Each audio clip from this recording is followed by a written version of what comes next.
ప్రజా TV Telugu news. కట్టబోతాను దీనికి ఏం పరిస్థితి అని మీరు ఏమన్నా ఒక మీటింగ్ పిలిపించారా? నిజ నిర్ధారణ కమిటీ ఏమన్నా చేసినారా? రివర్స్ టెండరింగ్ ఉండేది జగన్మోహన్ రెడ్డి గారి ప్రభుత్వంలో, అది తీసేసినారు. మరి నువ్వు కాంట్రాక్టర్లకు ఎక్సెస్ ఇస్తానో, మొబిలైజేషన్ అడ్వాన్స్ ఇచ్చి కట్టమంటాను అంటే దీని అర్థం ఏమి? 29 నువ్వు అప్పు తెస్తానో, రూపాయి టు రూపాయి అప్పే 29,000 కోట్ల రూపాయలు టెండర్లు పిలిచినావు రాష్ట్ర అమరావతిలో. మొత్తము అంతా కూడా 10% మొబిలైజేషన్ ఫండ్ ఇస్తాను. ఆ మొబిలైజేషన్ ఫండ్ కూడా మొత్తము మీకు తిరిగి మళ్ళీ మీకు చేరుతుంది. చేరేదానికోసమే మీరు ఇదంతా చేస్తున్నారు అనేది చాలా క్లియర్ గా ఆంధ్ర రాష్ట్ర ప్రజలకు అర్థమైతుంది.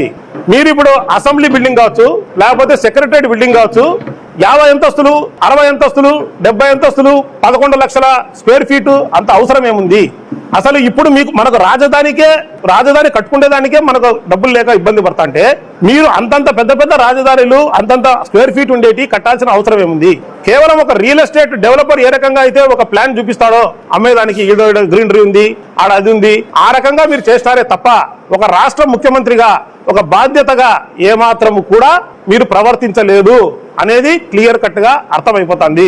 కేవలము స్వలాభం కోసం ఆ క్యాపిటల్ కడతారు, లేకపోతే ఆ మీ కమ్యూనిటీ వాళ్ళ కోసం ఆ క్యాపిటల్ కడతారు తప్ప ఈ రాష్ట్రంలో ఉండే ప్రజలకు ఉపయోగపడే విధంగా ఆ క్యాపిటల్ అయితే కట్టడం లేదు. ఇప్పుడు చంద్రబాబు నాయుడు గారు ఏం చెప్తున్నారు? ఈ అమరావతి అనేది సంపద సృష్టించే కేంద్రం అంటారు. ఈ అమరావతి అనేది అక్షయ పాత్ర అంటారు. ఈ అమరావతి అనేది సెల్ఫ్ సస్టైనింగ్ రాజధాని అంటారు. అవి ఖచ్చితంగా ఈ రాబోయే 4 సంవత్సరాలలో అవి చెప్పినట్టు ఏవి కూడా జరగవు. ఎందుకు జరగవు అంటే నేను ఇప్పుడు ఉదాహరణ చెప్తాను. మీరు సెల్ఫ్ సస్టైనింగ్ రాజధాని అంటే ఏంటి అంటే మీరు ఆ రాజధానికి ఎవరితో డబ్బులతోనూ సంబంధం లేదు, దానంతకు దాని అప్పు తీర్చుకోగలుగుతుంది అని చెప్తారు. మీరు అలాంటప్పుడు ఇలాంటివి ఎప్పుడు సక్సెస్ అవుతా అంటే మీరు కన్న కళ కావచ్చు, మోడల్ కావచ్చు, రాష్ట్ర ప్రభుత్వానికి భూమి ఎక్కువ ఉండి ప్రైవేట్ వాళ్ళ భూమి తక్కువ ఉంటే అప్పుడు మీరు చెప్పిన మోడల్ వర్కౌట్ అవుతుంది. మీరు 19,000 ఎకరాలు రాష్ట్ర ప్రభుత్వానికి ఉంది, 34,000 ఎకరాలు రైతులు తీసుకున్నారు. మీరు రైతుల్ని డబ్బులు కట్టి తీసుకోలేదు, ల్యాండ్ పూలింగ్ ద్వారా తీసుకున్నారు. అంటే మీరు తిరిగి మళ్ళా డెవలప్ చేసి వాళ్ళకి ల్యాండ్ ఇవ్వాలి. నిన్న నారాయణ గారు ఏం చెప్తున్నారు? మేము ఈ 53,000 ఎకరాలు డెవలప్ చేసినాక రాష్ట్ర ప్రభుత్వానికి ఒక 4,000 ఎకరాలు అమ్ముకోవడానికి రెడీగా ఉంటుంది అంటున్నారు. Very good. కానీ రైతులకు కూడా మీరు మళ్ళీ భూములు ఇవ్వాలా. జర్రీ భూములకు 1,450 గజాలు, నాన్ జర్రీ భూములకు 1,250 గజాలు ఇస్తారని మీరు ఒప్పందం చేసుకొని తీసుకున్నారు. అంటే ఒక ఎకరాకు 4,840 గజాలు. అంటే దాంట్లో 30% మీరు 1,450 గజాలు మీరు డెవలప్ చేసి రైతుకి ఇస్తారు. అంటే దాని అర్థం ఏమి? రైతు కూడా అమ్ముకునే దానికి అక్కడ భూమి ఉంది కదా. నీవేం చెప్తున్నావు? 4,000 ఎకరాలు నీకు రాష్ట్ర ప్రభుత్వం అనుకుంటుంది, 4,000 ఎకరాలు నేను 20 కోట్లతో అమ్ముతా, 80,000 కోట్లు నాకు వస్తుంది, నేను అప్పులు తీర్చుతా అంటాను. నీ పక్కనే నువ్వు డెవలప్ చేసిన రైతుకు 1,450 గజాలు పర్ ఏకర్ వస్తుంది. మరి అతనికి అవసరం ఉంటే అతను కోటికి అమ్ముకుంటాడు. మరి అప్పుడు 20 కోట్లతో కొనేవాడు నీ కాంపిటీటర్ నీ పక్కనే ఉన్నాడు. ఏ రకంగా నువ్వు అన్నన్ని కోట్లు పెట్టి నువ్వు అమ్మగలుగుతావు? పాయింట్ 1. పాయింట్ 2, నీకు దగ్గర ఒక అంటే 4,000 ఎకరాలు గవర్నమెంట్ దగ్గర ఉంది అమ్మడానికి, ఈ 34,000 ఎకరాలు రైతుల దగ్గర ఏదైతే నువ్వు తీసుకున్నావో దాని ద్వారా మరొక 30% వాళ్ళు అమ్ముకోవడానికి ఉంటుంది. అంటే మరొక 8,000 ఎకరాలు. ఈ 8, 4 ఈ 12,000 ఎకరాలు నువ్వు అమ్మాలా, ప్రజలు కొనాలా అంటే దగ్గర 30 లక్షల మంది 40 లక్షల మంది నివాసం ఉండాలా. మరి ఇప్పుడు అమరావతిలో ఎంతమంది ఉన్నారు? ఎవరు లేరు.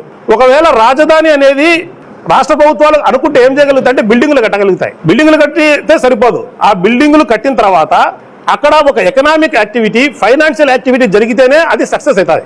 మరి నీకు ఎకనామిక్ యాక్టివిటీ, ఫైనాన్షియల్ యాక్టివిటీ జరగాలంటే నువ్వు ఇండస్ట్రీస్ తీసుకొచ్చుకోవాలి. ఇండస్ట్రీస్ తీసుకొచ్చుకోవాలంటే నువ్వు రాయితీలు ఇవ్వాలా. ఈ రాష్ట్రానికి ఇప్పుడు కూడా స్పెషల్ కేటగిరీ స్టేటస్ అనేది ఇప్పుడు కూడా అడిగి తెచ్చుకోవచ్చు. నువ్వు ఎన్డీఏలో కీలక భాగస్వామ్యం అయి ఉండి కూడా నువ్వు అడగడం లేదు. సరే, స్పెషల్ కేటగిరీ స్టేటస్ పక్కన పెడితే రాయితీలన్నా అడిగినావా నువ్వు? చంద్రబాబు నాయుడు గారు అది కూడా అడగలేదు. మరి ఫ్యాక్టరీలు ఏ రకంగా వస్తాయి? ఒక పక్క తెలంగాణలో ఐటీ, ఫార్మా మరియు హెల్త్, టూరిజం అనేది ఆడుంది. ఓ పక్క కర్ణాటకలో తీసుకుంటే ఐటీ, టూరిజం ఆడుండాయి. మరి నీకు అందరూ కూడా రాయితీలు ఇస్తారు, అన్ని రాష్ట్ర ప్రభుత్వాలు రాయితీలు ఇస్తామని తిరుగుతారు. మరి నీ దగ్గరికి ఎందుకు వస్తారు? నువ్వు ఏమిస్తావు వాళ్ళకు? నీ దగ్గర ఏముంది ఇవ్వడానికి?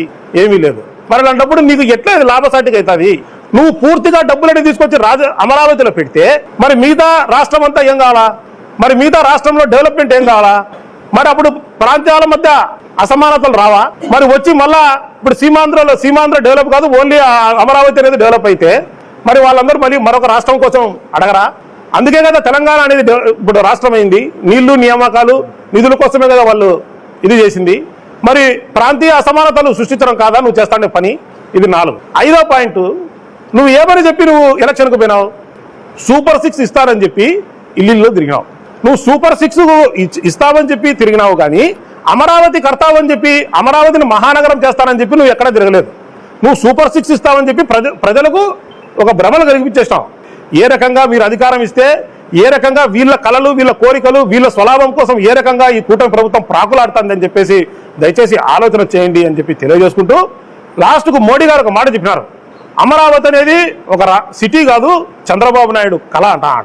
చంద్రబాబు నాయుడు కళ ఏదైతే ఉందో అది కళగా మిగిలిపోకూడదని, ఆంధ్ర రాష్ట్ర ప్రజలు ఏదైతే కళలు కంటున్నారో వాళ్ళ కళలను కాలరాయికోకుండా ఈ కూటమి ప్రభుత్వము ఒళ్ళు దగ్గర పెట్టుకొని పాలన సాగించాలని చెప్పేసి తెలియజేసుకుంటూ, పూర్తిగా ఏదైతే రాజధాని అనేది ఉందో ఇది కేవలము స్వలాభం కోసం వాళ్ళు చేస్తారు, అంతే తప్ప నుంచి వేరేది ఏమీ లేదు.